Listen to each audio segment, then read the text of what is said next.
me show you my bucket. Can I show you my bucket? Yeah, it's my bucket. So my whole deal is, my boss said, when you fill this bucket up with sand,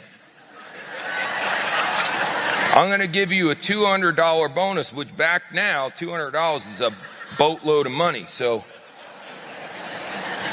I'm just going to go ahead and fill this bucket up with sand. And at least I'll have $200 to get by until I find me some gold.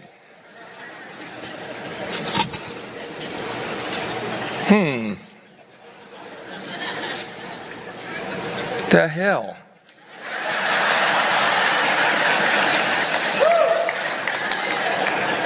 This is sort of like building the downline.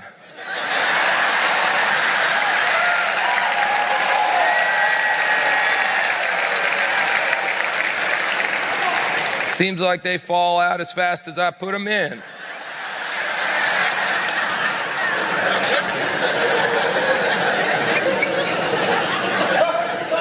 There's a couple of them still in there, but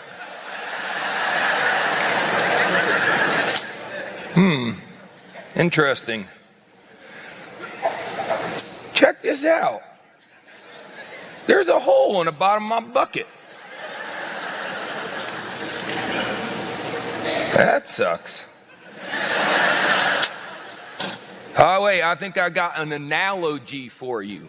An analogy for your business. What if building a big old downline is like filling up a bucket with sand, and all your reps and customers are just little grains of sand, itty bitty ones, and you put them in a little at a time and a little at a time, and when you fill the bucket up, you're rich.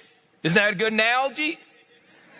The problem is we all got a hole in the bottom of our bucket. So when you put people in, some of them stay and some of them fall out. Now here's the variable. I don't know if you all do math. A consistent is that we all got a bucket. The consistent is there's an unlimited amount of sand for us to find and put into the bucket.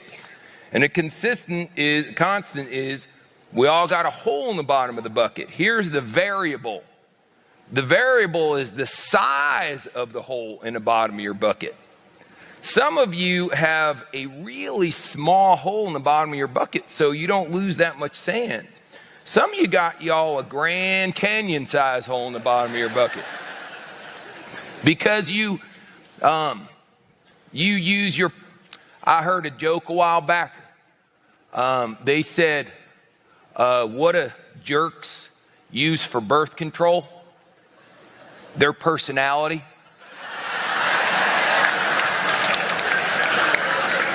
I don't mind to get too suggestive with you or nothing. I was sort of referencing sex right there. Yeah. Yep, you're not supposed to talk about God, politics, or religion when you're a public speaker. So we're working on the sex right now. We'll get to the other stuff soon. So yeah, you got a hole in the bottom of your bucket. Now, if you are not, if you're one of those folks who doesn't think you need to work on yourself, you know, what do I need to know that personality garbage for? If I'm a blue or a red, who cares? That's good. That just means you got a bigger hole in the bottom of your bucket. Everyone on your team is what we call a volunteer, okay? Unless you're paying your people a salary to be on your team, which would put you in the dumber than a rock category.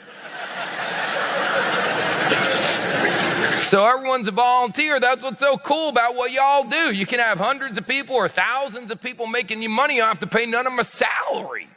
Think about how brilliant that is. You got hundreds of other people digging. Every time they find a little gold, you get a piece of that gold. You ain't got no overhead to get started. Any of you don't think this is a great business, you need to pull your head out of your posterior. I mean, this is unbelievable. It's awesome. But the problem is there's always the other side of the coin. The other side of the coin is they're all volunteers because we ain't paying them nothing. So they're volunteers. So when you're a jerk to a volunteer, a lot of times they quit. They just disappear. Have you noticed? So yeah, part of the reason why there's a hole in the bottom of your bucket is because it's the nature of the beast. Some of the sand is just dying to get out of the bucket. They're looking for a hole, no matter how small it is. And some of the reason why the people are going through the hole in the bottom of your bucket is because you keep making the size of the hole bigger and bigger and bigger. So I recommend you make it smaller and smaller. How many think that's a good idea? Yeah, so work on yourself. 15 minutes of personal development every day. Eat every book. I almost just said eat every book. Read every book you can. You know, just do whatever you can do so you can be better. And because you got to work on your personal skills. Some of you think you're motivating people. It's one of my favorite things to do. Sometimes when I'm sitting around, I'm depressed because I can't find me no gold. I'll just sit around and watch one of y'all try to motivate your team. Interesting the way you interpret the word motivating. Some of you think motivating means screaming. Yeah, let me scream at my... If you're there, I know I'm not on a farm right now, but if we're on a farm and your cow wasn't giving you enough milk and you started screaming at it, you stupid cow! The hell are... You're worthless, you son of a stinking cow!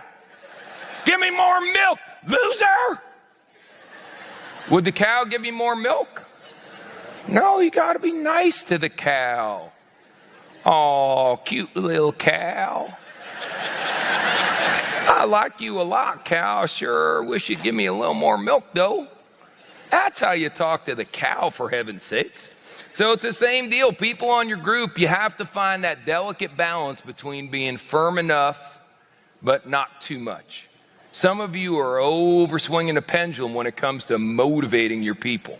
Best way to motivate your people is to lead by example. You go out and dig a whole bunch of dirt. If you want to motivate your people, if you're one of those folks sitting here right now going, man, my group ain't doing enough. This is my group. If my group will get off their butt and go to work, I recommend you go put some new people in your group. When you put new people in your group, it's funny how that works. Just think about how silly that is. You know what I mean? You just give birth to an infant, and then you go ahead and that infant gets to be 2 years old, and you give birth to another one, and then you go to your 2-year-old and start telling your 2-year-old to take care of the infant. Pretty dumb. Or you take your 2-year-old and your infant and go, all right, you guys go out and get a job. Come on, your mother and I are hungry.